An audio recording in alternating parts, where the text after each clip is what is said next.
What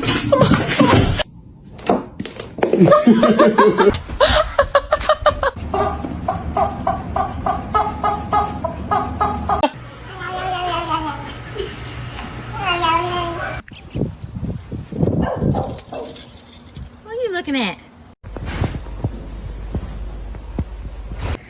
She's happy for me. She's happy for me. Kaya.